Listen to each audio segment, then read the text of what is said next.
Hello, আসসালামু আলাইকুম। আমার আজকের ভিডিওটা করা যারা ছোট মাছ পছন্দ করে কিন্তু কুটতে পারে না, ধুইতে পারে না, তাদের জন্য এই ভিডিওটা করা। ফ্যামিলি থেকে দূরে থাকে, আবার নতুন রাঁধুনি, তাদের জন্য এই ভিডিওটা করা। দেখেন মাছগুলা কিভাবে কুটবেন। একদম ছোট মাছ কুটা একদম ইজি। আপনি এই জায়গা থেকে মাথা থেকে এটা কাটবেন, আর এই যে কাঁধের উপরে যে শক্ত একটা আছে সেটা ফেলে দেবেন। সেটা ফেলে দিয়ে আর লেজটা ফেলে দেবেন, কাটা হয়ে যাবে। আর এই মাছগুলোর আঁশ যে বলে, সে আঁশটা ফেলতে হয় না, হাতেই আঁশটা চলে যায়। তারপরে ধোয়াতে আপনার সমস্ত আঁশটাগুলো চলে যাবে। আবার এই যে ভিতরের যে ময়লাটা থাকে সেটা একাই লবণ দিয়ে যখন ধুবেন তখনই চলে যাবে। মানে ধুইতে ধুইতে এগুলো চলে যায়, নতুন করে আর ফেলতে হবে না, শুধু আপনারা মাথা আর কাঁটাটা ফেলে দিলেই হবে। আর এইভাবে ৩-৪টে ধোয়া দিবেন। এই যে দেখেন, প্রথম ধোয়ার পরে কিন্তু পানিটা অনেক উজ্জ্বল হয়ে গেছে। দেখছেন, পানির মধ্যে কিন্তু ময়লা অনেক কমে গেছে। আমি এইভাবে মাছগুলো ভালো করে খুঁচে খুঁচে ৩-৪টে ধোয়া দিই। ধোয়া দেওয়ার পরে আমি মাছগুলোয় লবণ দিই। লবণ দিয়ে আপনারা ৫-১০ মিনিট রেখে দেবেন। বেশি টাইম রাখবেন না, কারণ এই মাছগুলো যদি অনেক লবণ দিয়ে বেশি টাইম রাখেন তাহলে নোনতা হয়ে যায় বেশি। এই যে মাছগুলো লবণ দিয়ে দেখেন এখনই কিন্তু পরিষ্কার। লবণ দিয়ে ১০ মিনিটের মতো রেখে দেবেন। আর এই টাইমটা আমি মাছের যে ছোটো মাছ স্বাভাবিক তো পেঁয়াজ দিয়ে রান্না করে, আমি পেঁয়াজ করতে চলে যাব। যেভাবে একটু লবণ দেওয়ার পরে একটু খোঁচা খোঁচা ধুইতে হবে, তাহলে ভিতরের ময়লাটা এটা সব বের হয়ে যাবে।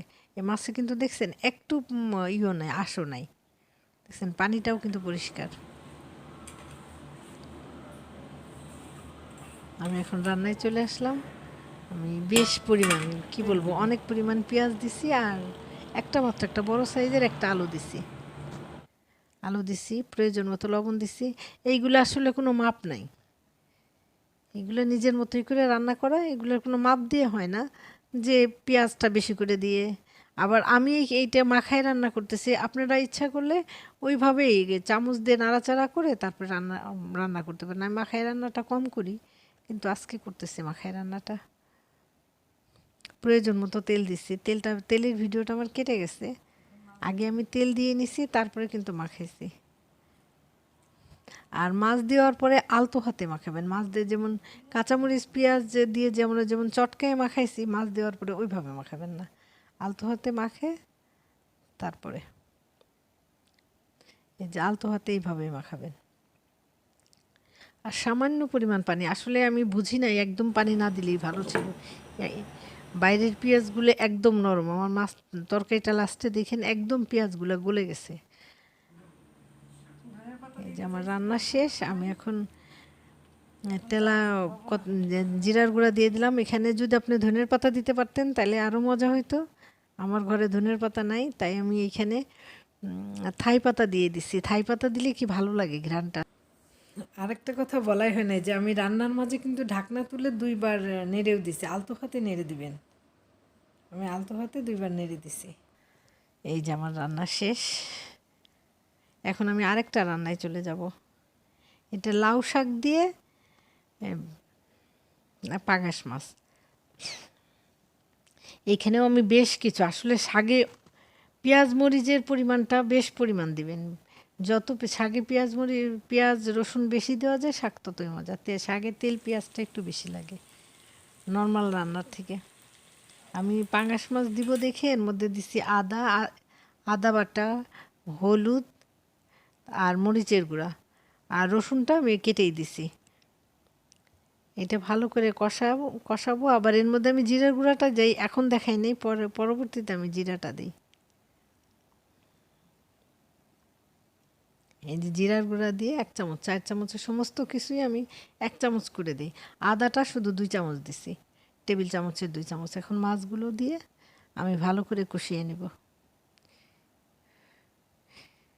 আমার প্রায় মাছ কষানো হয়ে গেছে। একটু ভালো করার জন্য আমি আরেকটু পানি দিয়ে নিলাম মাছের মধ্যে। আমার মাছ কষানো শেষ।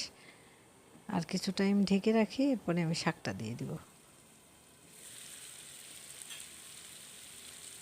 এই যে তেল উঠে গেছে, দেখছেন মাছে একদম লেগেও গেছে। মানে আমার মাছটা পুরো কমপ্লিট কষানো হয়ে গেছে। এখন আমি লাউ শাকটা দিয়ে দেব। আর লাউ শাকটা সফট করার জন্য আমি এর মধ্যে কিছু আলু দিব। আলু দিলে লাউ শাক তো এমনি নর্মালি অন্য শাকের থেকে একটু খড়খড়া তো, আর এর মধ্যে আলু দিলে বেশ সফট হয়, ভালো লাগে। আপনারা ভালো লাগলে আলু দিবেন, না হলে দিবেন না। আমার শাক রান্না শেষ। আর এখন ভিডিওগুলো রাঁধুনিদের জন্য করা না, এই ভিডিওগুলো করা তাদের জন্যই যারা এই ধরনের খাবার পছন্দ করে কিন্তু রাঁধতে পারে না। ইদানিংকার বাচ্চারা অনেকেই পছন্দ করে, বাইরে থাকে তখন ইচ্ছা করে মায়ের হাতের এই ধরনের খাবারগুলা। আমি এর জন্য এই ভিডিওগুলো করছি, আর আমার বাচ্চাদের জন্য। আমি যখন থাকবো না, যেন আমার ইউটিউব দেখে আমার বাচ্চারা এইভাবে রান্না করে খেতে পারে। ওরা আমার রান্না খুবই পছন্দ করে। ভালো থাকবেন সবাই, আমার জন্য দোয়া করবেন, আর শেয়ার সাবস্ক্রাইব করতে ভুলবেন না।